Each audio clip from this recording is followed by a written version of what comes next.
إن الله وملائكته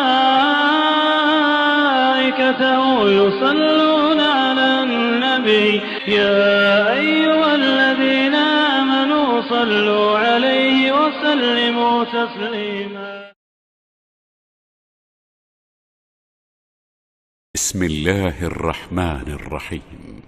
فانطلقا حتى إذا لقيا غلاما فقتله قال أقتلت نفسا زكية بغير نفس لقد جئت شيئا نكرا قال ألم أقل لك إنك لن تستطيع معي صبرا قال إن سألتك عن شيء بعدها فلا تصاحبني قد بلغت من لدني عذرا فانطلقا حتى إذا أتيا أهل قرية استطعما أهلها فأبوا أن يضيفوهما فوجدا فيها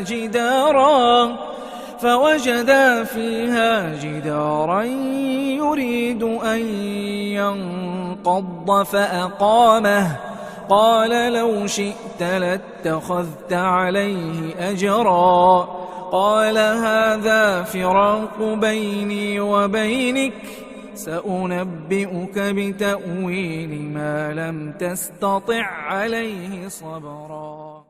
رب اشرح لي صدري ويسر لي أمري واحلل عقدة من لساني يفقهوا قولي. الحمد لله رب العالمين والصلاة والسلام على رسوله الأمين أما بعد. السلام علیکم ورحمۃ اللہ وبرکاتہ. میں محمد عامر سورہ کہف کی تفسیر لے کر حاضر ہو چکا ہوں. آج انشاءاللہ تعالی ہم آیت نمبر 74 سے 78 تک کی تفسیر پڑھیں گے. اس سے پہلے والے ایپیسوڈ میں ہم یہ پڑھ چکے ہیں کہ کس طریقے سے خضر علیہ السلام نے موسیٰ علیہ السلام کو کوئی بھی سوال نہ پوچھنے کی شرط رکھی تھی، اور اس شرط کو ماننے کے عوض میں ہی خضر علیہ السلام نے موسیٰ علیہ السلام کو اپنے ساتھ رکھا تھا اور اپنے ساتھ سفر کرنے کی اجازت دی تھی. موسیٰ علیہ السلام چاہتے تھے کہ خضر علیہ السلام کی معیت سے اور ان کے ساتھ سے آپ بہت ساری باتیں سیکھ سکیں، اور وہ باتیں جن کا اللہ رب العزت نے موسیٰ علیہ السلام کو علم نہیں عطا کیا تھا ان باتوں کو سیکھ سکیں. ہم یہ بھی پڑھ چکے ہیں کہ کس طریقے سے خضر علیہ السلام نے جب ایک کشتی میں سوراخ کیا تھا، اس کو تھوڑا سا ڈیمیج کیا تھا، تو موسیٰ علیہ السلام نے اخلاقیات کے آدھار پر تنقید کی تھی اور کہا تھا کہ یہ تو صحیح کام نہیں ہے، یہ بہت غلط کام ہے. اب اس کے بعد دو اور واقعات ایسے آنے والے ہیں جس میں اللہ رب العزت کی طرف سے موسیٰ علیہ السلام کو یہ واضح کیا گیا ہے کہ علم صرف ایک طرح کا نہیں ہوتا ہے، یعنی کہ جو انبیاء کرام کو دیا جاتا ہے وہ علم شریعت سے تعلق رکھنے والا علم ہوتا ہے، اور اس کے الگ ہی رولز ہوتے ہیں، قوانین ہوتے ہیں. اور دوسرا علم بھی ہوتا ہے جس کو تکوینی علم کہا جاتا ہے، جیسے دنیا کے اندر لوگوں کا جینا، لوگوں کا مرنا، کسی کا بیمار ہونا، کوئی آفت میں پڑ جانا، ایسے جو کام ہیں یہ تمام کام تکوینی امور سے تعلق رکھنے والے ہیں. مگر انبیاء کرام کو اللہ رب العزت نے جو دیا ہے وہ تکوینی امور کا علم نہیں دیا ہے، بلکہ ان کو شریعت کے علوم کا علم دیا ہے. اور اللہ رب العزت نے انسانوں کو تکوینی امور کی ذمہ داریاں نہیں دی ہیں، وہ ذمہ داریاں اللہ رب العزت نے فرشتوں کو عطا کیا ہے، اور جو رسولوں کو عطا کیا ہے وہ جو ذمہ داریاں ہیں وہ شریعت سے تعلق رکھنے والی ذمہ داریاں ہیں، حلال اور حرام سے تعلق رکھنے والی ذمہ داریاں ہیں. اور اسی طریقے سے روزہ، نماز، حج، زکوٰۃ ایسے امور سے تعلق رکھنے والی ذمہ داریاں ہیں، اور اخلاق سے تعلق رکھنے والی ذمہ داریاں ہیں. تو ان تمام ذمہ داریوں کا مکلف انسانوں کو بنایا ہے، چاہے نبی ہو، رسول ہو یا ولی ہو. اور جو تکوینی امور ہے اس کی ذمہ داریاں اللہ رب العزت نے فرشتوں کو دے رکھی ہیں. تو یہاں سے بھی یہ بات سمجھ میں آتی ہے کہ جو یہ واقعات پیش آ رہے ہیں اور جس انداز سے خضر علیہ السلام کام کو انجام دے رہے ہیں، جس طریقے سے کام کر رہے ہیں، وہ خود انسان ہونے کے بجائے ایک فرشتے ہیں، جس کا علم ہمیں ان کاموں کو باریکی سے دیکھنے کے بعد ہو جاتا ہے. تو آئیے دیکھتے ہیں آگے وہ کون کون سے واقعات ہیں جو پیش آتے ہیں۔ فَانْطَلَقَا حَتَّى إِذَا لَقِيَا غُلَامًا فَقَتَلَهُ۔ پہلے واقعات کے بعد موسیٰ علیہ السلام اور خضر علیہ السلام پھر آگے بڑھتے ہیں۔ موسیٰ علیہ السلام بھول گئے تھے اور انہوں نے فوراً خضر علیہ السلام کے کام پر تنقید کر دی تھی، جس پر خضر علیہ السلام نے کہا تھا کہ میں نے پہلے ہی بتایا تھا کہ میرے ساتھ رہنے کے لیے صبر نہیں کر سکتے۔ پھر موسیٰ علیہ السلام نے معافی مانگی اور پھر یہ کارواں آگے بڑھا۔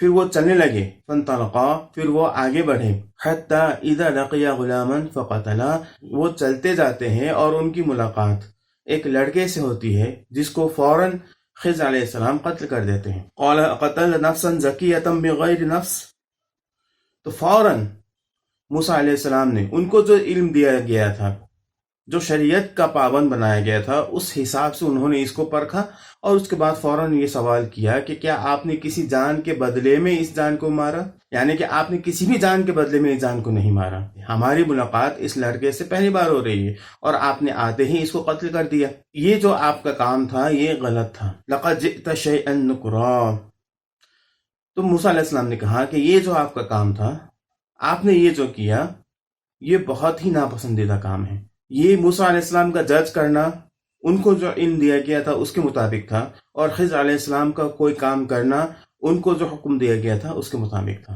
قال الم اقل لك انك لن تستطيع معي صبرا، پھر خضر علیہ السلام نے یہاں جواب دیتے ہوئے کہا کہ میں نے آپ سے پہلے ہی کہا تھا کہ آپ میرے ساتھ صبر نہیں کر سکیں گے۔ قال ان سألتك عن شيء بعدها فلا تصاحبني، پھر موسیٰ علیہ السلام نے خضر علیہ السلام سے کہا کہ اگر اس کے بعد میں آپ سے کوئی بھی سوال کروں تو آپ کو اجازت ہے کہ آپ مجھے اپنے ساتھ نہ رکھیں۔ قد بلغت من لدن عذرا، یقیناً آپ میری طرف سے حد عذر کو پہنچ چکے ہیں، یعنی کہ اب میرے ایکسکیوزز ختم ہو چکے ہیں۔ اب میں کوئی بھی ایکسکیوز کرنے کی کوشش کروں یا کوئی ایسا کام کروں جس کی وجہ سے مجھے ایکسکیوز کرنا پڑے، تو پھر میں اس حالت میں آپ کے ساتھ نہیں رہوں گا۔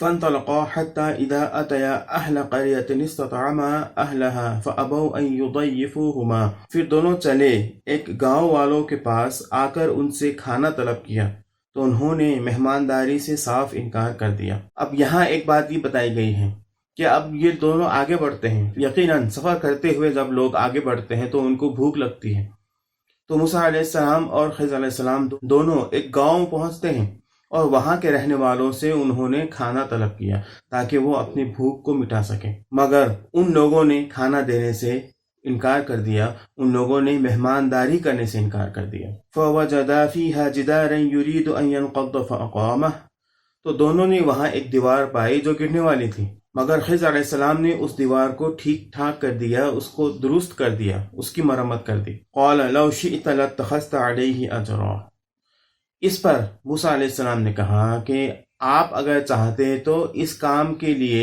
آپ اجرت لے سکتے تھے۔ موسیٰ علیہ السلام کی اس بات کا مطلب یہ ہے کہ ان لوگوں نے تو ہماری مہمانداری کرنے سے انکار کر دیا، ہم بھوکے ہیں، اگر آپ اس کے عوض میں کوئی اجرت لے لیتے تو اجرت میں جو ہمیں ملتا ہم اس کے بدلے میں کھانا لے لیتے اور کھانا کھا کے اپنے پیٹ کو بھر لیتے۔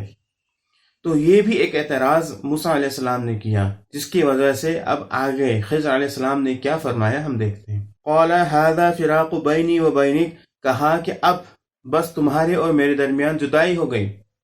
موسیٰ علیہ السلام پہلے ہی اجازت دے چکے تھے کہ اب اگر میں اعتراض کروں، اگر میں سوال پوچھوں تو آپ مجھے الگ کر دیں، تو خضر علیہ السلام نے ان کو اطلاع دے دی کہ اب وہ الگ ہونے والے ہیں۔ سَأُنَبِّئُكَ بِتَأْوِيلِ مَا لَمْ تَسْتَطِعْ عَلَيْهِ صَبْرًا، اب انہوں نے کہا کہ اب میں آپ کو ان باتوں کی وضاحت کروں گا، ان باتوں کے بارے میں بتاؤں گا جن باتوں پر آپ صبر نہیں کر پائیں۔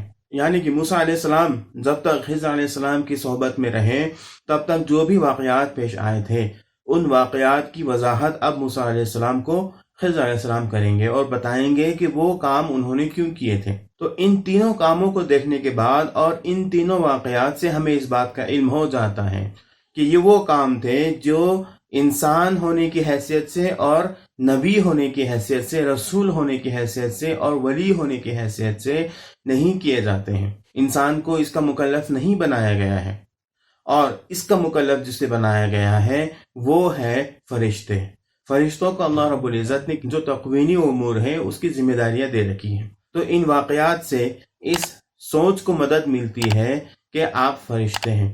اب ان واقعات کو خضر علیہ السلام کس طریقے سے ڈیفینڈ کرتے ہیں اور اس کا کیا جواب دیتے ہیں، انشاءاللہ ہم نیکسٹ ایپیسوڈ میں اس کو پڑھیں گے۔ آج کے لیے اتنا ہی۔ اللہ رب العزت سے دعا ہے کہ اللہ تعالی ہمیں ان آیات کو پڑھنے، سمجھنے اور ان پر عمل کرنے کی توفیق عطا فرمائے۔ آمین۔ وآخر دعوانا ان الحمد للہ رب العالمین۔ السلام علیکم ورحمۃ اللہ وبرکاتہ۔